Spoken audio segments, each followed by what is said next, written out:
ఏ item అయినా 100 రూపాయలకు 4 KG. అన్ని బాక్సుల ప్రకారం టమోటా రేట్ మళ్ళీ తగ్గింది. హాయ్ ఫ్రెండ్స్, అందరికీ మనం ఈ రోజు కూడా మార్కెట్కి తొందరగానే వెళ్తున్నాం.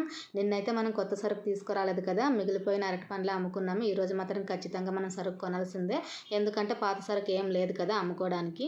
ఇప్పుడైతే మనం మార్కెట్లోకి వచ్చేస్తున్నాం. స్టార్టింగ్లోనే ద్రాక్ష బాక్సులు పెట్టేస్తున్నారు. దీంట్లో వచ్చేసి 10 కేజీలు ఉంటాయి అనమాట. అంటే బాక్స్ తూకం తీసి కరెక్ట్గా 10 కేజీలు ఉంటాయి. ఎట్లా ద్రాక్ష 12 అది 11 అది 11 చూడ. మనం బార్గెన్ చేసి అడిగితే కనుక బాక్స్ 1000 రూపాయలకి వస్తుంది. కానీ సెకండ్ నెంబర్ది అనమాట, పెద్దగా క్వాలిటీ లేదు. దీంట్లోదే ఫస్ట్ నెంబర్ది అయితే కనుక 1200 ఉంది బాక్స్, అది 1100కి వస్తుంది. 100 రూపాయలు డిఫరెన్స్ అనమాట. అయినా కూడా క్వాలిటీ అయితే ఏం లేదు, ఇదే ఫస్ట్ నెంబర్ అని చెప్తున్నారు. ఇది అది సేమ్ కనిపిస్తుంది నాకైతే. ఏమంటే ఇందులో కొంచెం పెద్ద సైజు పండ్లు ఉన్నాయి, దాంట్లో కొంచెం చిన్న సైజు ఉన్నాయన్నమాట. రెండు కూడా ఒకటే, కాకపోతే కొంచెం డివైడ్ చేసి పెట్టినారు అంతే, 100 రూపాయలు డిఫరెన్స్తో. కాకపోతే 1000 రూపాయలు అంటే కూడా ఇది రేట్ ఎక్కువ, క్వాలిటీ అంతగా ఏం లేదు, పూర్తి పండు అయిపోయినాయి. అన్ని రకాల పండ్ల కన్నా ఈ ద్రాక్ష మాత్రం చాలా సెన్సిటివ్ అనమాట. సరుకు మిగిలిపోతే మొత్తం ముదిరిపోతాయి. అందులోనూ 2 నంబర్ బాక్స్ అంటే మనం బండి మీద జోడించేసరికి ఇంకా ఉదిరిపోతాయి. మనం ఇంకొంచెం ముందుకు వచ్చేసాం. కర్బూజా స్టాక్ అయితే వచ్చింది. స్టాక్ చూడగానే ఆనందం అవుతుంది, సరుకు వచ్చింది కదా అని. కానీ మనకు మాత్రం రేటు గిట్టుబాటు అవ్వదు. ఈ రోజు కూడా 600కి తక్కువ లేదని చెప్తున్నారు. ఒక బాక్స్ 600 పడుతుంది. ఈ రేటు మనకు గిట్టుబాటు అవ్వదు అనమాట. అది ఫైనల్ రేట్ ఏం తగ్గించుకోరు. మనమైతే ఇంక పప్పాయి పండ్లన్నా తీసుకెళ్దాం, ఎట్లా కర్బూజా లేదు కదా అని చూస్తున్నాం. ఇదైతే క్వాలిటీ ఏం బాగాలేదు. దీన్నే కేజీ 20 రూపాయలు చెప్తున్నారు. ఇంత రేటు పెట్టి తీసుకెళ్లే సరుకు అయితే కాదు, కొంచెం రేటు తగ్గనిలే అని చెప్పేసి మనమైతే కూరగాయల మార్కెట్లోకి వచ్చేసినాం. మామూలుగా అయితే కూరగాయల మార్కెట్లో అన్ని దడాల ప్రకారం ఉంటుంది. కానీ ఈ రోజు మాత్రం ఏ ఐటమ్ తీసుకున్నా కూడా 100 రూపాయలకు 4 కేజీలు అని చెప్తున్నారు. అన్న అంటే కేజీ 25 రూపాయలు పడుతుంది. అంటే మార్కెట్ రేట్ని బట్టి వాళ్ళు కూడా క్వాంటిటీ పెంచుతారనమాట. దడం ప్రకారం అంటే కనుక వాళ్ళకి 3 కేజీలే పోతుంది కదా, అదే 100 రూపాయలకు 4 కేజీలు అని పెడితే కనుక 1 కేజీ ఎక్స్ట్రా వెళ్తుంది కదా. చిన్న ఐడియా అనమాట. ఈ ఆలుగడ్డ అయితే పచ్చి ఆలుగడ్డ, మనం రెగ్యులర్ గా చూసేది వేరు, ఈ ఆలుగడ్డ వేరు. ఈ కాకరకాయ వంకాయలు కూడా 100 రూపాయలకు 4 కేజీలు అంటున్నారు. కాకపోతే వంకాయ రేటు తగ్గింది కదా, మనం అడిగితే 5 కేజీలు ఇస్తారు. మామూలుగా అయితే అన్ని దడాల ప్రకారమే ఉంటది. అంటే ఇంకా ఏ ఐటమ్ అయినా రేటు పెరిగినా లేదా తగ్గినా అంటే వాళ్ళకి అనుకూలంగా క్వాంటిటీలు మార్చేస్తారనమాట. 3 కేజీలు ఇచ్చేవి కాస్త 4 కేజీలు పెట్టేస్తారు. అంటే ఒకేసారి సరుకు ఎక్కువ మొత్తంలో వెళ్తుంది కదా, ఒక 10 మందికి ఇచ్చినా కూడా అక్కడ 10 కేజీలు ఎక్స్ట్రా వెళ్ళిపోతాయి కదా, అది ఐడియా అనమాట. మామూలు వంకాయ రేటు పెరిగింది ఈ రోజు. మనం విడిగా తీసుకుంటే కేజీ 20 రూపాయలు పడుతుంది. అదే సంచుల లెక్కన తీసుకుంటే ఇంకా రేటు తగ్గుతుంది. ఈ పచ్చిమిర్చి కూడా రేటు పెరిగింది. దడం వచ్చేసి 120 రూపాయలు ఉంది. ఫస్ట్ క్వాలిటీ మిర్చి అనమాట ఇది. ఏ ఐటమ్ అయినా అంటే మనం ఎక్కువ మొత్తంలో అంటే సంచుల ప్రకారం బాక్సుల ప్రకారం కొన్నాం అంటే కనుక ఖచ్చితంగా మనకు రేట్ తక్కువ పడుతుంది. విడిగా తీసుకునే రేటుకి దానికి చాలా డిఫరెన్స్ ఉంటుంది అనమాట. మనం విడిగా తీసుకునేది ఏంటి అంటే ఇట్లా దడాల ప్రకారం తీసుకోవడం కూడా విడిగా తీసుకోవడమే. 100 రూపాయలకు 4 కేజీలు అంటే అది కూడా విడిగానే కదా, ఆ లెక్కన కొంచెం రేటు ఎక్కువ ఉంటుంది అనమాట విడిగా తీసుకున్నప్పుడు. ఇక్కడ కనిపిస్తున్న సొరకాయ అయితే ఇది 2వ నెంబర్ది.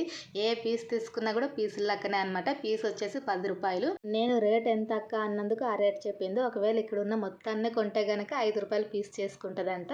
అంటే నేను రేట్ అడిగినా కదా, మొత్తం తీసుకుంటానేమో ఎక్కువ మొత్తంలో అనుకోయింది. కాదక్క నాకు ఒక్క పీసే కావాలా అంటే ఏం మాట్లాడలేదనమాట. తీసుకో మొత్తం తీసుకో, 5 రూపాయలు చేసుకుంటానా అంటుంది. అంటే ఆ యొక్క నిజంగానే నేను ఎక్కువ మొత్తంలో కొనడానికి వచ్చినానేమో అనుకొని అట్లా అంటుంది. ఇట్లుంటుంది అనమాట డిఫరెన్స్. మనం తక్కువ మొత్తంలో కొంటే ఈ రేట్ పడుతుంది, ఎక్కువ మొత్తంలో కొంటే కనుక ఖచ్చితంగా సగం రేట్ తగ్గుతుంది. అది ఐటమ్ని బట్టి రేట్ మారుతుంది అనమాట. ఇక్కడున్న పచ్చిమిర్చి అయితే దడం 90 రూపాయలు. అయితే క్వాలిటీ ఏం బాగాలేదు. 2 రోజుల సరుకు 3 రోజుల సరుకు మరి, అందుకే అంత తక్కువ రేట్ ఉంది. ఇంక ఇక్కడైతే దోసకాయలు సంచుల ప్రకారం పెట్టేస్తున్నారు చూడండి. ఒక సంచి వచ్చేసి 120 రూపాయలు అంట. ఎన్ని కేజీలు వస్తాయన్నా అని నేను అడిగితే కనుక నువ్వు తీసుకోమో ఒక సంచి 100 రూపాయలే చేసుకుంటాను, 20 రూపాయలు తగ్గించుకుంటానా అంటున్నారు. ఎన్ని కేజీలు వస్తాయని అయితే నేను అడగలేదు. అంటే అన్నీ కూడా పెద్ద సైజు సంచులు ఉన్నాయి కదా, అందాజు ఒక 20 కేజీల దాకా ఉండొచ్చు అనుకుంటున్నాను.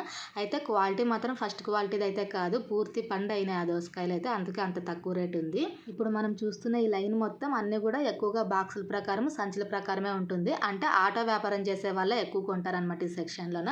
ఈ కాకరకాయ అయితే పెద్దగా క్వాలిటీ లేదు. కేజీ 20 రూపాయలు ఉందనమాట. అంటే దడం వచ్చేసి మనకు 60 రూపాయలు పడుతుంది.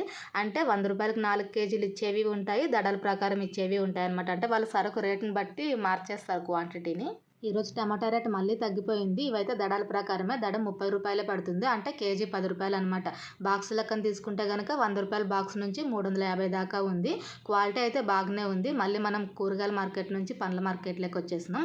ఇవైతే కొంచెం లేట్గా వచ్చినాయి కర్బూజాలు. అన్నీ కూడా కాయ మీదే ఉన్నాయి. రేట్ వచ్చేసి 550 చెప్తున్నారు. 500కి ఇస్తానంటున్నారు. మనం 500కి దీన్ని తీసుకెళ్ళే సరుకు అయితే కాదు. ఎందుకంటే చూస్తున్నారు కదా, అంతా కూడా పచ్చి సరుకే ఇది. వీళ్ళు మాత్రం కాయ కాదు ఇది పండు అని చెప్తున్నారు. ఒక 2 బాక్సులు తీసుకుందాంలే అనుకుంటే 2 బాక్సులకి 500 అయితే చేసుకోరంట. 550 పడుతుంది. ఒక 8 బాక్సులు తీసుకో 500 చేసుకుంటాను అంటున్నారు. మనమైతే ఇంకా సావాసం వద్దులే అని చెప్పేసి మార్కెట్ నుంచి ఇంటికి వచ్చేసినాం. ఖచ్చితంగా రేపైతే కనుక మనము వేరే వాళ్ళతో కర్బూజా పండ్లు తెప్పించుకుంటాం. ఎందుకంటే మనకి మార్కెట్లో రేటు ఆ క్వాలిటీకి ఆ రేటు మనకు వర్కౌట్ కావట్లేదు. ఇంకా మనం మార్కెట్కి వెళ్ళి వాపస్ వస్తే అవ్వదని చెప్పేసి ఈ పప్పాయి పండ్లు ఒకటే తీసుకొచ్చినాము. మనకైతే ఈరోజు కేజీ 17 రూపాయలు పడింది. మనకైతే ఈరోజు మధ్యాహ్నం 12:30 అయినా కూడా వ్యాపారం అయితే అసలు ఏం లేదు. ఒకే ఒక కాయ వెళ్ళింది 60 రూపాయలకి అంతే. ఇంకా అసలు వ్యాపారమే లేదు. చాలా స్లో ఉంది. రేట్ అయితే మామూలుగానే పెట్టేసినాం. కేజీ 40 రూపాయలు, 100 రూపాయలకు 3 కేజీలు. మన వ్యాపారం స్లో అవ్వడానికి గల కారణం ఏంటి అంటే ఇప్పుడు ఎండాకాలం స్టార్ట్ అయిపోయింది కదా. 90% కస్టమర్స్ ఎక్కువగా పుచ్చకాయ తింటారనమాట. కలంగడికాయలే ఎక్కువ సేల్ అవుతాయి. కాకపోతే మనది చిన్న వ్యాపారం కదా, దాన్ని ఎక్కువ మొత్తంలో కొంటేనే మనకు లాభం మిగులుతుంది. అందుకే మనం అవి తీసుకురావడం లేదు. ఈ బాక్స్ అయితే మనది కాదు, మెడికల్ షాప్ అన్నది. ఆ అన్న భోజనానికి ఇంటికి వెళ్ళినారు. అందుకే ఏజెన్సీ వాళ్ళు నాకు ఇచ్చేసి వెళ్ళినారు. ఇంకా 3 గంటలు అయినా కూడా ఇంకా స్లో అవుతుంది వ్యాపారం అయితే. ఏం జరగకపోయేసరికి నేను ఇంకొక పండు కట్ చేసి పెట్టినా అనమాట. అంటే కొంతమంది కస్టమర్స్ స్వీట్ ఉందా లేదా అని అడుగుతారు కదా, వాళ్ళకి శాంపుల్ ఇచ్చి చూపించేకి వస్తుందిలే అని చెప్పేసి కట్ చేసినాను. మళ్ళీ అట్లా ఓపెన్ పెడితే దుమ్మంతా పడుతుంది కదా, అందుకే ఇంకా కవర్లో పెట్టేసిన. ఈరోజు అయితే అన్ని పెద్ద సైజు కాయలే వచ్చినాయి. అన్ని 3/4 కేజీ 2 కేజీల పైనే ఉన్నాయి. ఇంత పెద్ద సైజు ఉన్నందుకే స్లో అయ్యిందేమో మరి మన వ్యాపారం ఈరోజు. సాయంత్రం నేను 5 గంటలకి ఇంటికి వెళ్ళి మళ్ళీ రాత్రి 7:30కి బండ దగ్గరకు వచ్చేసిన. ఇంకా 4 పప్పాయి పండ్లు మాత్రమే మిగిలినాయి. పగలంతా అసలు ఏం వ్యాపారం అయ్యిండలేదు. మనకు సాయంత్రం మంచిగానే అయ్యింది. ఇవి పూర్తి పెద్ద సైజు కదా, ఒకవేళ మిగిలిపోతే కనుక డ్యామేజ్ అవుతాయి కదా, పూర్తి పండు అయ్యి. పెద్ద సైజు ఉన్నవి డ్యామేజ్ అయితే కనుక ఎక్కువ మొత్తంలో మనకు లాస్ అయ్యే ఛాన్స్ ఉంటుంది. ఎందుకంటే పెద్ద సైజు తూకం ఎక్కువ పోతాయి కదా. చిన్న సైజు ఒకవేళ డ్యామేజ్ అయినా కానీ కేజీ కాయే కదా, హాఫ్ కేజీ కాయే కదా అనుకుంటాము. కానీ పెద్ద సైజువి డ్యామేజ్ అయితే కనుక ఎక్కువ మొత్తంలో లాస్ అవుతుంది. అందుకే ఎదాలన్నమాట సరుకు మిగిలితే పప్పాయి పండ్లలో. నాకు 8:30 దాకా చూసినా ఇంకా కస్టమర్స్ అయితే ఎవరు రాలేదు. ఈ 4లో కనీసం ఒక 2 అయినా పోతాయి అనుకున్నాను, కానీ పోలేదన్నమాట. ఇంక ఈ 4 పప్పాయి పండ్లు బాక్స్లో పెట్టుకొని వ్యాపారాన్ని అయితే క్లోజ్ చేసిన. మా ఆయనకు కొంచెం సిటీలో పని ఉండడం వల్ల ఆయన సిటీలోకి వెళ్ళినారు. అందుకే బండి నేనే తోసుకొచ్చిన.